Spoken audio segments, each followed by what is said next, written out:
Social media پہ کسی نے کہا کہ امپورٹڈ موبائل فونز جو ہیں ان پر ٹیکس جو ہے اس بہت زیادہ ٹیکس ہے. کیا پاکستان میں آئی ٹی اور ڈیجیٹل گروتھ کو یہ چیز روکے گی نہیں؟ دیکھیں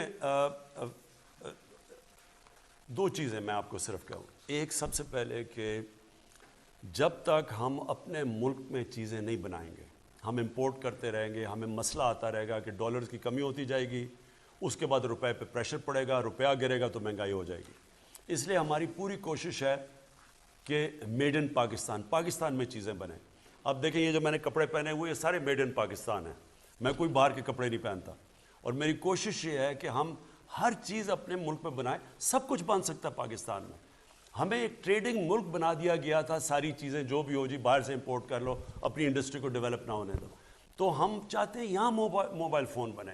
ہم اتنا زیادہ پیسہ خرچ کرتے ہیں باہر سے موبائل امپورٹ کرنے سے, اور جب ہم یہ ڈیوٹیز ہائی کریں گے تو یہاں موبائل کمپنیز انٹرسٹڈ ہیں پاکستان میں. مثلا سیمسنگ میرے خیال میں آ گئی ہے, انہوں نے پاکستان میں موبائل بنانے شروع کر دیے.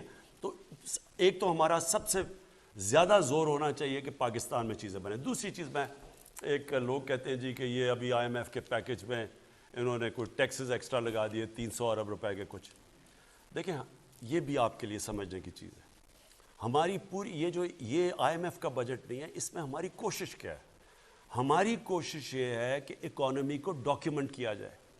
پہلے ہم جب ایگزیمپشنز دیتے تھے اور جب ہم ایگزیمپشن دیتے ہیں کہ جی انڈسٹری زیادہ تیز آگے بڑھے تو اس کو ہم ایگزیمپشن دیتے ہیں ٹیکس سے, ہمیں پتہ چلا کہ اس کی وجہ سے بہت زیادہ لوگ ٹیکس چوری کر لیتے ہیں.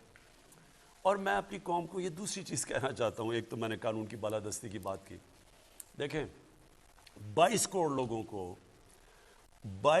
لوگوں کا 20 لاکھ لوگ ٹیکس دے کے بوجھ نہیں برداشت کر سکتے.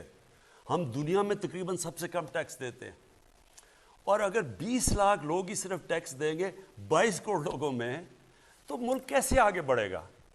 آپ کہنا میرے سے چاہتے ہیں جی ہر روز کی جی ہمارے اسکول نہیں, کئی تو ایک تو 70 سال کے پرابلم ہی کہتے ہیں کہ عمران خان ایک دن میں حل کر دے. جی یونیورسٹی نہیں چل رہی, اسکول نہیں چل رہا, یہ نہیں ہو رہا, وہ نہیں ہو رہا, ریلوے کا حال دیکھیں, وہ فلانی کا دیکھیں. جب ہم ٹیکس ہی نہیں دیں گے تو میرے پاس پیسہ کدھر سے آئے گا ملک کو ٹھیک کرنے کے لیے؟ اور اگر آپ دنیا میں سب سے کم ٹیکس دیں گے تو یہ سمجھتے ہیں کہ ہم ترقی کر جائیں گے. تو کوشش یہ ہو رہی ہے کہ اکانومی کو ڈاکیومنٹ کیا جائے. اور میں ایف بی آر کی بھی ہم پوری ریفارمز میں لگے ہوئے ہیں کہ ایف بی آر کے اندر بھی آٹومیشن آئے. ہم نے وہ ٹریک اینڈ ٹریس سسٹم لے کے آئے ہیں, کیونکہ کئی لوگ بڑا سیلز ٹیکس چراتے تھے, تو اس کے لیے بھی نئی چیزیں لے کے آ رہے ہیں. اور بڑی دیر سے کوشش ہو رہی تھی, اب یہ چیزیں ہو رہی ہیں اس لیے کہ اندر سے ایف بی آر کے وہ ہونے نہیں دیتے تھے, کیونکہ ان کا بھی پیسہ بنتا تھا, ایسے لوگ بیٹھے ہوئے تھے. اب ہم آٹومیشن کی طرف جا رہے ہیں, اور میں یہ بھی کوشش کر رہے ہیں کہ ہماری اکانومی ڈاکیومنٹ ہو تاکہ ہماری ٹیکس کلیکشن بڑھے. اور ہم ان کے لوگوں کے بھی پیچھے جانے لگے ہیں. میں یہ بھی آپ کو کہہ دوں کہ جو بڑے بڑے گھروں میں رہتے ہیں, بڑی بڑی گاڑیاں چلاتے ہیں اور وہ ٹیکس زیرو دیتے ہیں, ان کو میں آج کہنے لگا ہوں کہ ہمارے پاس اب ساری آپ کی ڈیٹیلز آنی شروع ہو گئی ہیں, میرے پاس آنی شروع ہو گئی ہیں ڈیٹیلز, اور ہم آپ کو ایک دفعہ موقع دیں گے کہ آپ اس معاشرے کا حصہ ہیں, اس معاشرے کے اوپر ساری فیسلٹیز کا فائدہ اٹھا رہے ہیں, کنٹریبیوٹ نہیں کر رہے ہیں. امریکہ کے اندر اگر آپ پکڑے جائیں ٹیکس نہ دیتے ہوئے سیدھا جیل میں جاتے ہیں, کوئی بیل نہیں ہے.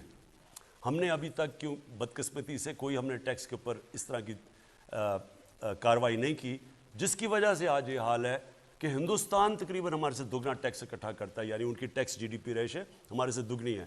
تو ہم نے اگر آگے بڑھنا ہے تو ہر شہری کو ٹیکس دینا پڑے گا تاکہ ہم ان کے ٹیکس سے اپنے لوگوں کو غربت سے نکالیں. جی خبر